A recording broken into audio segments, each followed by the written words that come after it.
known as the Open Forum on Agricultural Biotechnology (OFAB) in Africa was launched in Nairobi in September 2006.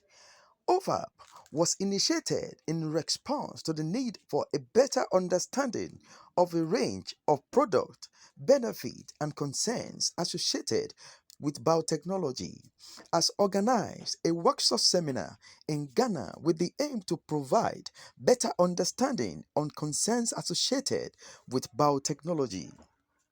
The forum goal is to educate the youth community, students, media bodies, among others, on the current status of biotech in Ghana and revitalize interest in biotech careers concerning agriculture. The intention here is that we have engaged the many media houses for a long time on this technology, and we feel that it is time, our time, that we also engage those with various social media platforms so they could also have communicate the issue. We are very few. The issue is not just about Accra. It's almost the entire country as well as Africa. So the idea is that the social media influencers and bloggers will also get the information and help us disseminate the information to farmers, consumers, all other people who find themselves along the value chain of food in this country. What we want you to go out there essentially to tell the people that there is a new technology, let's say you call it, on the block, and we would want people to know the facts and the truths about it, because there are a lot of people out there who are giving some misinformation and disinformation about the technology. A lot of myths around when you eat GMO, you grow ears. When, like someone said, there's a law. I never knew about that until today. That when you eat the food you eat, you become like the food. So if you eat cowpea and it's flat, you become flat. In fact, I'll have to go and look for that law and see what I can do about it. But basically, we know the influencers and the bloggers and the bloggers all are in the business of communicating information and important information, for which we think that if we all eat and no one wants to go hungry, there's the need for us always to adapt technology that promises us something better and not to go. You look at me, I have a brother and a sister, in fact, a son and a daughter in the room. But I am telling you, I will not create poison for them to eat. No, even the Bible is against it, and the Bible says that. So I will not do that. So this technology, we think it is good, and therefore, since other countries are trumpeting it, we need to do it. Or else, what happened years ago in Asia will happen. We will wait for them to go, and then we'll go and buy the food from them, when we could have done it ourselves here. The scientists are here. We may not have all the money because it's a very, very expensive to produce one product of the GM. But we are lucky we have partners outside. And we do this all the time. It's not only for the GM, it's also for the non-GM. We partner with people outside who can give us the money to do our work. And the fact that we are giving us this does not mean that the product is coming from them. Let's use our scientists here so they can produce. Those who gave us Okoma Sound, the BD, and the rest, they are the same people who are working on this or with this technology. So what, again, I want to say, let's go and tell people that the technology is good. It has no poison for the people. I'm sure you know that. Biotechnology has captured the landscape of Ghana for quite some time, almost 10 years. It's always been in the news, and usually it's in the news for the wrong reasons. What we are doing is currently going out and telling people the truth around biotechnology and how, as a country, we can benefit from this technology. we've gone around the country, we've spoken to various stakeholders, from farmers to policymakers and policy managers, and we are engaging a new crop of key stakeholders that are social media influencers, people who have a large following, who, when they speak, people understand. We are engaging them to build their capacity, to build their understanding, so that when they speak about the technology, they are speaking from an informed position. That informed position essentially is talking about what biotechnology is, what regulations are in place, what institutions are regulating it, and how these institutions are working together. So the presentation today, we looked at what biotechnology is. We looked at what the National Biosafety Authority, which was set up in 2011 by Act 831, does. We looked at what the Food and Drugs Authority is doing to ensure that humans or Ghanaians who eat the food are safe. And also we've looked at the technology at work. We brought the people who produced the first GM in Ghana to tell their story, to tell the problems that the farmers are facing and how they are hoping that this solution would enhance food security in Ghana.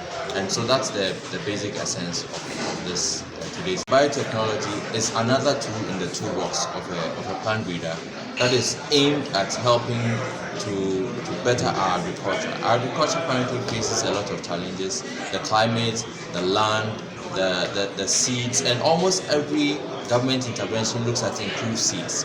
This is a new way that we can produce improved seeds for our farmers to help mitigate key challenges that they face: drought, insects. We all crying about using excessive amount of insecticides and chemicals. If we can produce crops that are better adapted to the environment, plants that are able to withstand insect pressure on their own without the need for excessive sprays, that's what we are looking at. And just like we're able to do with vaccination in humans, we are hoping that this technology can help to address some issues like these in plants, where plants are better adapted going forward.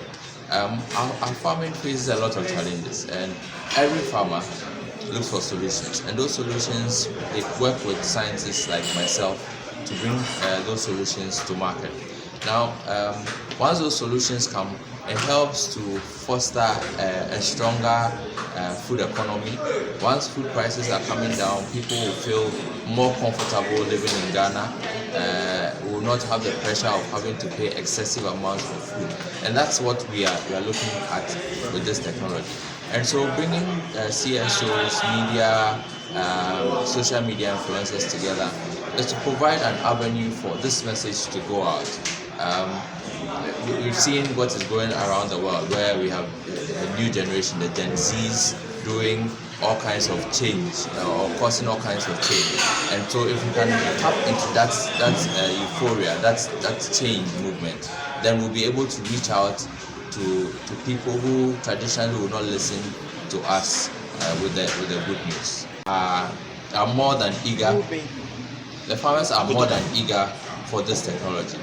On 28th, yes, I think 28th of July, when the first crops were released, I mean, the farmers couldn't get enough of it.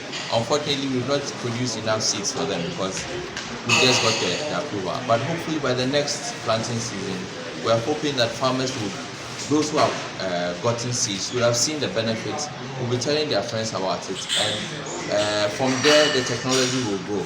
I'm looking at a situation where our graduates from the universities who are doing biotechnology are getting into this space, are working with crops that are of benefit to us, our cassava, our cocoyams, our indigenous crops that are facing challenges, and are providing these solutions, these homegrown solutions that our farmers will come up for. But our farmers are very eager for it. In fact, they have asked for this technology more than 10 years back, and they are happy that now finally we have it. Action. Thank you very much. Our role is essentially, which is provided for by law, is to make sure that we regulate anything GMO or anything biosafety. And we are And by that, I mean that we are supposed to make sure that it's risk-free to the environment, to animal and human health. That's essentially our mandate.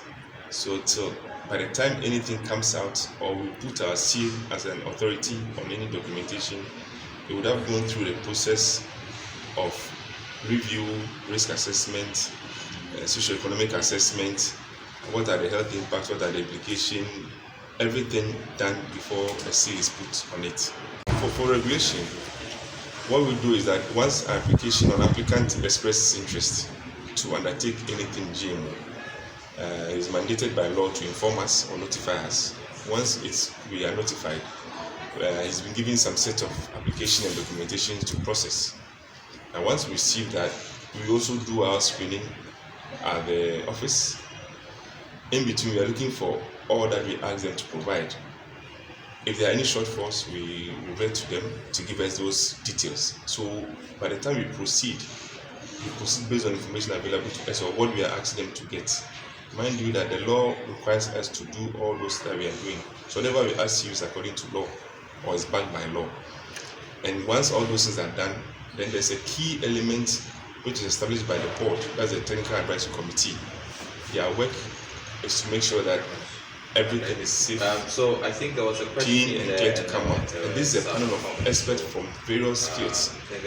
We make sure that they do all this screening, undertake this risk assessment, and then advise the board before permits or decisions are made on applications. Okay. It doesn't end there. We have a unit called monitoring, inspection, and compliance. Every permit comes with a certain set of T's and C's or terms and conditions.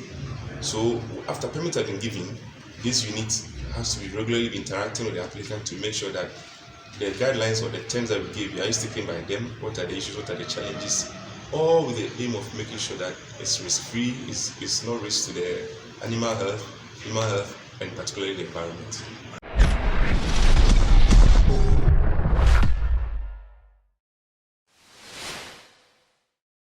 Thank you for watching Nation One TV. Kindly subscribe for more news updates.